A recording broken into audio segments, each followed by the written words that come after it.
with us first this hour. Centrists appear to be on course to win most of the votes following legislative elections in the Netherlands, delivering a blow to the far right and opening a path for the energetic D66 leader Rob Jetten to become the country's youngest and first openly gay Prime Minister. Exit polls suggest his party is set to win 27 seats in Parliament, coming in just ahead of the far right, whose leader Geert Wilders said a short time ago that he had hoped for a different outcome. Well, for the very latest, let's cross live now to France 24's Fernande Van Tets, who's with members of that centrist party. Fernande, good to have you with us. Firstly, tell us, what is the very latest? We're seeing exit polls suggesting a narrow victory for the centrists. When are we expecting the final results? So the final results won't be known until tomorrow morning. The first votes are now being counted, and there is an error margin of 1 seat in these polls. However, the picture seems to be pretty clear that the centrists are, for now, looking to come out on top, with Geert Wilders narrowly behind, and then the Liberals of the VVD coming in at 23, and the Green Left Labour Party actually only winning 20 seats in the 150-seat parliament. And we actually just heard from leader Frans Timmermans that he will be resigning as party leader on the basis of this result. And Wilders, he was the clear winner the last time Dutch voters went to the polls.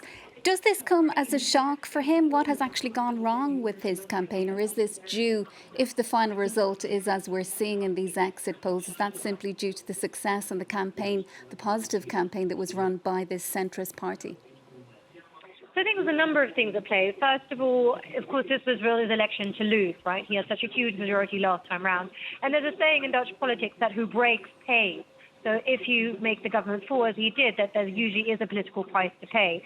Now, it long looked like that wasn't the case for him, but also his campaign has been kind of lackluster. He's cancelled a number of debates and interviews, initially citing a security threat, which also hit the Prime Minister of Belgium.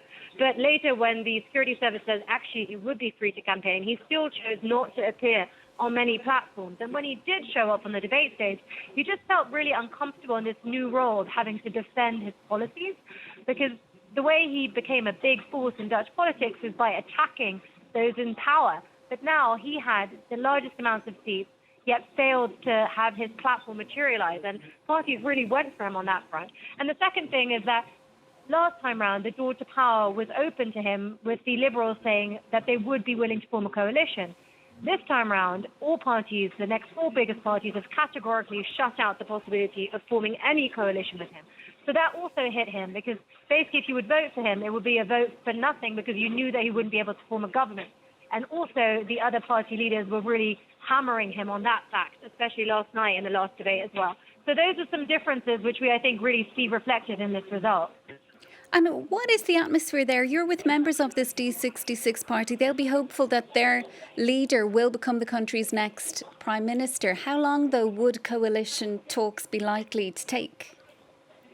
Oh, yes. Well, here in Victoria, lots of waving of Dutch flags and chanting, "Yes, we can," which is their positive slogan, but also concern about how is this coalition going to take shape, because they will need at least 4 parties, and that would have to include the Liberals, who have been very categorical in shutting up any possibility with the Green Left Labour coalition, which they would also need, that party, in order to get past those 75 seats necessary to form a government. So if you want to form any kind of government, you will need at least 4 parties, and currently 2 of those parties have said they will not go into government together. So we'll have to see how this shakes out. Last time it took 7.5 months to form a government.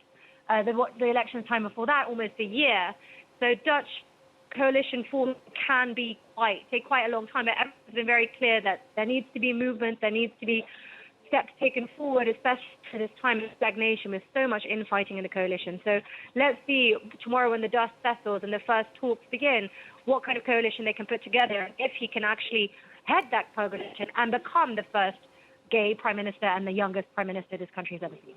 Fernande, for now, thank you. That is France 24's Fernande Van Tets joining us with more on those exit polls that suggest centrists do appear to be on course for a win in those elections in the Netherlands.